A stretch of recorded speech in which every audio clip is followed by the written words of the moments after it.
morra sem nada e aproveite ao máximo a sua vida e o seu dinheiro. Bom, muito se fala hoje em dia em viver de dividendos, viver de renda, mas esse autor aqui parte do princípio de que pode ser uma bobagem a gente querer usar só os dividendos e não usar também o patrimônio para melhorar a nossa qualidade de vida. Ele dá um exemplo de que se você vai viver até 70 anos e aos 40 anos você já adquire ali o valor que dá para viver confortavelmente o resto da sua vida, significa que tudo que você trabalhar a partir daqui será um desperdício de tempo, de energia vital, porque você poderia estar fazendo outra coisa da sua vida ao invés de estar correndo atrás de mais dinheiro, porque afinal você já tem o dinheiro necessário para viver o resto da sua vida. Faz sentido para vocês? É claro que não sabemos exatamente quando vamos morrer, né? Se vai ser aos 50, 60, 70, 80, mas ele dá algumas dicas para que a gente possa programar tudo isso e conseguir morrer sem nada, ou seja, conseguir gastar tudo em vida para aproveitar o máximo do nosso dinheiro. O autor compartilha algumas lições interessantes e de antemão eu vou falar que eu não achei algumas lições tão absurdas assim não, tá? Muitas fazem sentido e eu trouxe algumas delas aqui para vocês. A primeira lição desse livro aqui é sobre filhos. Todos nós queremos deixar uma herança para os nossos filhos, né, para que eles fiquem bem quando a gente se for. Porém, o autor sugere que a gente dê parte dessa herança ainda em vida para os nossos filhos. O porquê ele explica. Ele conta que conversou com um casal de idosos já e durante toda a vida esse casal juntou dinheiro com o intuito de deixar para a filha deles, para deixar ela bem quando eles se fossem. Só que o que aconteceu? A filha saiu de casa, foi viver a vida dela, casou e a própria filha comentou que passou muitas dificuldades, chegou até a dormir na casa de alguns amigos, passou dificuldades financeiras, ela juntamente com o marido. Isso os pais juntando a tal herança que daria para a filha quando eles morressem. Só que o que acontece também? A filha enriqueceu, né? Ela fez faculdade lá, empreendeu, enriqueceu, ganhou o dinheiro dela. Depois que a filha já estava milionária, os pais morreram e deixaram uma herança milionária para ela. E aí esse dinheiro chegou nas mãos dela no momento que ela não precisava. Poderia ter chegado antes, que com certeza teria ajudado muito mais ela do que no momento que chegou. E aqui, segundo o livro, fica a primeira lição, né, para você ajudar os seus filhos ou alguém da sua família ainda em vida. Você não precisa morrer para começar a ajudar seus filhos. A segunda lição do livro é: não administre o seu dinheiro como se fosse viver para sempre. Tem muita gente aí com 60 anos que eu conheço que economiza até num cafezinho, não sai um final de semana para jantar fora juntando dinheiro. Ou seja, pensam que vão viver para sempre, né? Que vão precisar guardar dinheiro ali para quando chegar a 200 anos, 300 anos. E outra coisa, pessoal, que o autor fala, né? Que coisas que a gente pode fazer aos 30, faremos com mais dificuldade aos 60. A gente tem uma idade para cada atividade, devemos aproveitar ao máximo o nosso dinheiro para garantir que essas coisas sejam feitas e aproveitadas no tempo certo. Porque à medida que o tempo passa, a gente vai tendo mais dinheiro, mas vai tendo menos tempo e menos saúde. Veja essa parte do livro, né, que eu coloquei aqui para vocês, ó. Ajustando o equilíbrio entre saúde, dinheiro e tempo livre. O autor dá esse exemplo desse primeiro triângulo, onde você tem de 20 a 30 anos, tem pouco dinheiro, tem mais tempo e mais saúde. No segundo exemplo, você já tem ali dinheiro, tempo e saúde, tudo na mesma proporção, ali entre os 31 e 60 anos. Aqui nesse terceiro exemplo, né, após os 61, você já vai ter muito dinheiro, muito tempo livre, mas você vai ter pouca saúde. Fazer um mochilão é muito mais interessante aos 25 do que aos 35, aos 45. Viajar para turistar, andar bastante, se aventurar, mudar de país, mudar de cidade, é muito mais fácil fazer isso aos 30 anos do que depois dos 40 ou 50. Concorda com ele? As pessoas trabalham a vida toda com a ideia de que quando se aposentarem lá aos 65, 70 anos, vão começar a curtir a vida. Só que, pessoal, segundo ele também, a gente sabe que ali quando a gente tá próximo dos 70 anos, a maior parte da nossa vida já passou. Isso não quer dizer que você não vai viver mais 20 anos, 30 anos, mas aquela parte da gente aproveitar bastante, viajar bastante, se aventurar, já passou. Aos 70 anos, você precisará descansar, ter conforto, ter dinheiro para bancar seus medicamentos, ter uma funcionária aí para cuidar da casa, para cuidar de você. Por isso que aqui no canal eu incentivo bastante vocês a construírem um patrimônio para se aposentar o quanto antes. Porque se aposentando ali o quanto antes, você consegue aproveitar mais a sua vida, né? Porque você vai ter mais tempo livre e consegue gastar o seu dinheiro de uma forma que vai te deixar mais confortável, mais feliz. A terceira lição aqui desse livro é que ele fala de dividendos da lembrança. Tenham dividendos da lembrança. O que quer dizer isso? Quer quer dizer o seguinte, pessoal, está mais relacionado a viagens, a experiências. Um exemplo, se uma pessoa fez uma viagem lá aos 20 anos e ela vai morrer só aos 70 anos, significa que todo ano ela vai lembrar dessa viagem lá que fez aos 20 anos. Então, olha o tanto de tempo que essa pessoa vai ficar com esse dividendo da lembrança. Pode prestar atenção que pessoas mais velhas, geralmente elas contam a mesma coisa sempre, né? Quando a gente chega perto, começa a conversar, isso é o dividendo da lembrança. Se você fizer uma viagem aos 69, você não vai aproveitar tanto essa viagem assim, e se você morrer aos 70, você só vai ter passado um ano lembrando dessa viagem, dessa aventura. No livro ele explica assim, ó, o exemplo de uma curva de realizações para um período de 7 anos com os dividendos da lembrança. Nesse 7º ano, ele já empilha aqui o dividendo da lembrança que aconteceu no ano 1, no ano 2, no ano 3, no ano 4, no ano 5. Me digam aí vocês concordam com esse lance aí de dividendo da lembrança? Eu nunca tinha parado para pensar nisso, mas é algo que eu concordo. Outra lição é quanto de dinheiro é necessário, segundo ele, para a gente viver confortavelmente o resto da nossa vida. Ele fala que a gente precisa saber o seguinte para fazer esse cálculo. A gente precisa saber o custo de vida anual e os anos restantes da nossa vida. E como é que danado a gente vai saber quantos anos a gente ainda vai viver? Existe no Google calculadoras de expectativas de vida. Basta você entrar no Google aí e pesquisar calculadora de expectativa de vida. Você vai encontrar um site onde você vai responder várias informações sobre sua saúde, o que você costuma comer, se você se alimenta bem, se você faz exercício físico. De acordo com as suas respostas, a calculadora vai te falar a sua expectativa de vida. Eu já fiz a minha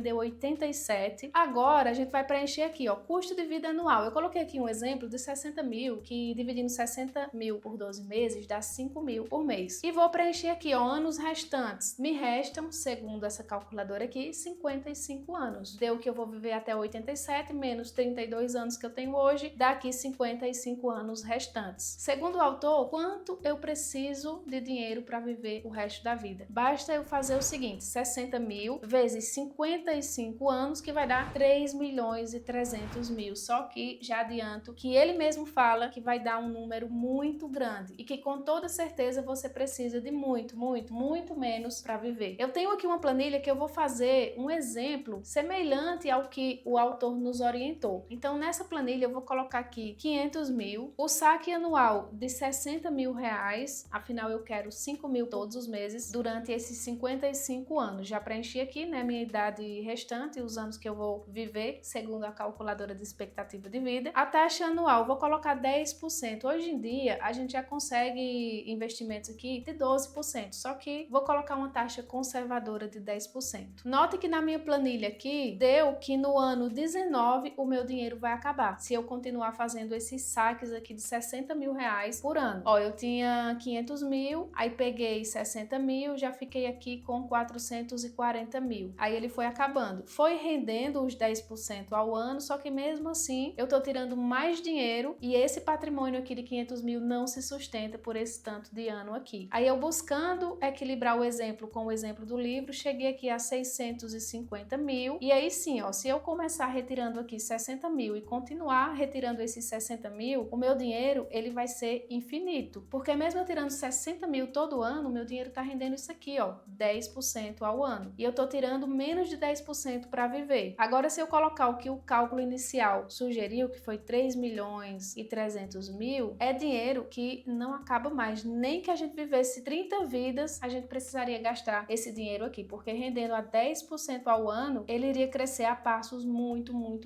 largos. Dessa forma aqui, que eu fiz 650 mil, tirando 60 mil por ano, eu tô usando tanto parte dos dividendos, como parte do patrimônio também. O que, como eu falei, dá quase 10% de retirada todos os anos, né? 10% ao ano. E o engraçado é que a maioria dos especialistas que a gente conhece, tanto aqui quanto na gringa também, eles sugerem que a gente deve tirar 4% de todo o rendimento gerado pelo nosso patrimônio. Então, se eu pegar aqui esses 650 mil, multiplicar aqui por 4%, igual, vai dar 26 mil. Então, 26 mil é o dinheiro que os especialistas indicam que a gente pode tirar, e não 60 mil. Se eu dividir esses 26 mil aqui por 12, né, 12 meses, significa que a gente vai poder tirar 2.166 todos os meses, diferente do que a gente tá tirando aqui, 5 mil. Então, o autor, ele defende isso isso aqui, que a gente pode tirar uma taxa mais alta e que a gente pode inclusive começar a usar um pouco do patrimônio também, não só aqueles rendimentos. E assim, pessoal, eu tenho esse canal de finanças aqui, de investimento, eu entendo a preocupação dos especialistas em fazer com que o meu dinheiro, com que o seu dinheiro nunca acabe. Isso no início, quando você está começando a construir um patrimônio, é super recomendado. Não dá para você ficar tirando os rendimentos e utilizando quando você está na fase de crescer um patrimônio.